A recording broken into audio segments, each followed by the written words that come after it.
Hi welcome to my channel. ಇನ್ನು ಯಾರೆಲ್ಲ subscribe ಮಾಡ್ಕೊಂಡಿಲ್ಲ ಪ್ಲೀಸ್ ಸಬ್ಸ್ಕ್ರೈಬ್ ಮಾಡ್ಕೊಳ್ಳಿ. ಇವತ್ತು ನಾನು ಗೋಬಿ ಮಂಚೂರಿ ಮನೆಯಲ್ಲೇ ಮಾಡೋದು ಹೇಗೆ ಅಂತ ತೋರಿಸ್ತಾ ಇದ್ದೀನಿ. ತುಂಬ ಸಿಂಪಲಾಗಿ ಮಾಡ್ಕೋಬೋದು. ಮೊದಲಿಗೆ ನಾನು ಕ್ಯಾಪ್ಸಿಕಮ್, ಹಸಿಮೆಣಸಿನ್ಕಾಯಿ ಯೂಸ್ ಮಾಡ್ತಾಯಿದ್ದೀನಿ. ಚಿಲ್ಲಿ ಪೇಸ್ಟ್ ಯೂಸ್ ಮಾಡ್ತಿಲ್ಲ, ಅದಕ್ಕೋಸ್ಕರ ಹಸಿಮೆಣಸಿನ್ಕಾಯಿ ಯೂಸ್ ಮಾಡ್ತಾಯಿದ್ದೀನಿ. ಇನ್ನು ಈರುಳ್ಳಿ ಎಲ್ಲ ಚೆನ್ನಾಗಿ ಹಚ್ಕೊಂಡು, ಕ್ಯಾಪ್ಸಿಕಮ್ಮು ಈರುಳ್ಳಿ ಎಲ್ಲ ಹಚ್ಕೊಂಡು, ಬೆಳ್ಳುಳ್ಳಿ ಮತ್ತು ಶುಂಠಿನ ಗೆಚ್ಕೊತಿದ್ದೀನಿ.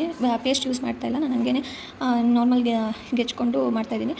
ಇನ್ನು ಎಲೆಕೋಸನ್ನೆಲ್ಲ ಸಣ್ಣದಾಗಿ ಹಚ್ಕೊಂಡು ಕಲರ್ಗೋಸ್ಕರ ನಾನು ಬೀಟ್ರೋಟ್ ಹಾಕಿದ್ದೀನಿ. ಇಲ್ಲಿ ನಾನು ಕಲರ್ಗೋಸ್ಕರ ಬೀಟ್ರೋಟ್ ಯೂಸ್ ಮಾಡ್ತಾಯಿದ್ದೀನಿ, ಬೇರೆ ಯಾವುದನ್ನು ಯೂಸ್ ಮಾಡ್ತಾಯಿಲ್ಲ. ಯಾಕಂದರೆ ನಮ್ಮ ಮನೇಲಿ ನನ್ನ ಮಗು ತಿನ್ನುತ್ತೆ, ಅದಕ್ಕೋಸ್ಕರ. ಇನ್ನು ಅದಕ್ಕೆ ನಾನು ಉಪ್ಪು ಮತ್ತು ಖಾರದ ಪುಡಿ, ಮೈದಾ ಹಿಟ್ಟು, ಕಾರ್ನ್ಫ್ಲೋರ್ ಸ್ವಲ್ಪ ಜಾಸ್ತಿನೇ ಆದ್ರೂ ಏನೂ ಆಗೋದಿಲ್ಲ. ಮೈದಾ ಹಿಟ್ಟು ಮತ್ತು ಕಾರ್ನ್ಫ್ಲೋರು, ಅಕ್ಕಿ ಹಸಿಟ್ಟು ಮಾತ್ರ ಸ್ವಲ್ಪ ಹಾಕ್ಕೊಬೇಕು, ಯಾಕಂದರೆ ಅದು ಎಣ್ಣೆ ಜಾಸ್ತಿ ಇರುತ್ತೆ. ಅದಕ್ಕೋಸ್ಕರ ಅಕ್ಕಿ ಹಿಟ್ಟು ಸ್ವಲ್ಪ ಹಾಕಿ ಸ್ವಲ್ಪನೇ ನೀರು ಹಾಕಿ ಮಿಕ್ಸ್ ಮಾಡಬೇಕು.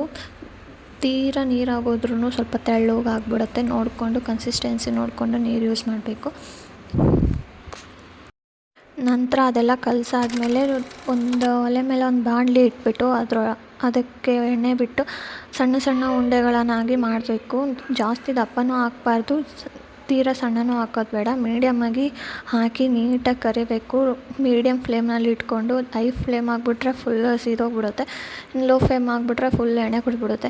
ಅದಕ್ಕೋಸ್ಕರ ಮೀಡಿಯಮ್ ಫ್ಲೇಮ್ನಲ್ಲಿ ಇಟ್ಬಿಟ್ಟು ನೀಟಾಗಿ ಬ್ರೌನ್ ಕಲರ್ ಬರೋವರೆಗೂ ಕರಿಬೇಕು. ಚೆನ್ನಾಗಿ ಕರೆದು ಆದಮೇಲೆ ಎಲ್ಲನೂ ಹಾಕಿ ಕರೆದಾದ್ಮೇಲೆ ಮತ್ತೆ ಇನ್ನೊಂದು ಬಾಣಲಿ ಇಟ್ಟು ಅದರೊಳಗೆ ಎಣ್ಣೆ ಹಾಕಿ, ಇಲ್ಲಿ ನಾವು ಚಿಲ್ಲಿ ಪೇಸ್ಟ್ ಯೂಸ್ ಮಾಡಿಲ್ಲ, ಆಗಲೇ ಹೇಳ್ದಂಗೆ ಮೆಣಸಿನ್ಕಾಯಿ ಹಾಕಿದ್ದೀವಿ. ಮೆಣಸಿನ್ಕಾಯಿ ಹಾಕಿ ಅದಾದಮೇಲೆ ಬೆಳ್ಳುಳ್ಳಿ ಮತ್ತು ಶುಂಠಿ ಜಜ್ಜಾಕಿ ಮತ್ತು ಈರುಳ್ಳಿ ಹಾಕಿ ಚೆನ್ನಾಗಿ ಫ್ರೈ ಮಾಡ್ತಾಯಿದ್ದೀವಿ.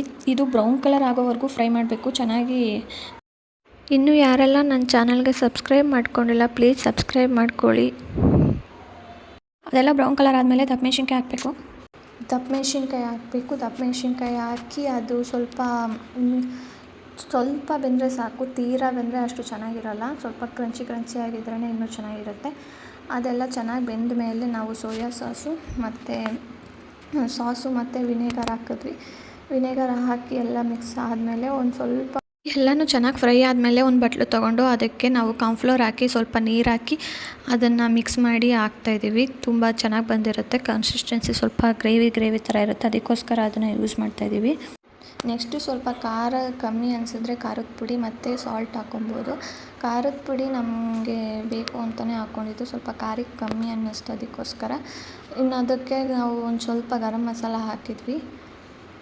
ಆಮೇಲೆ ಫ್ರೈ ಮಾಡಿ ಇಟ್ಕೊಂಡಿರೋಂಥ ಗೋಬಿ ಫ್ರೈ ಹಾಕ್ಬಿಟ್ಟು ಚೆನ್ನಾಗಿ ಮಿಕ್ಸ್ ಮಾಡ್ತಾ ಇರಬೇಕು. ಚೆನ್ನಾಗಿ ಮಿಕ್ಸ್ ಮಾಡಿದ್ಮೇಲೆ ಅದು ತುಂಬ ಚೆನ್ನಾಗಿರುತ್ತೆ. ಈ ಥರ ಮಾಡ್ಕೊಂಡು ತಿನ್ನೋದಕ್ಕೆ ಮನೆಯಲ್ಲಿ ಬೇಗನೆ ಆಗುತ್ತೆ, ಕ್ವಿಕ್ಕಾಗಿ. ಹೊರಗಡೆಯಿಂದ ತಂದು ಅದಕ್ಕೆ ಕಲರು ಮತ್ತು ಕೆಮಿಕಲ್ಸ್ ಎಲ್ಲ ಹಾಕಿರ್ತಾರೆ, ಅದನ್ನೆಲ್ಲ ತಿಂದು ಮಕ್ಕಳು ಎಲ್ಲ ತಿಂತವೆ. ಅದಕ್ಕೋಸ್ಕರ ನಾವು ಮನೆಯಲ್ಲೇ ಮಾಡಿದ್ವಿ.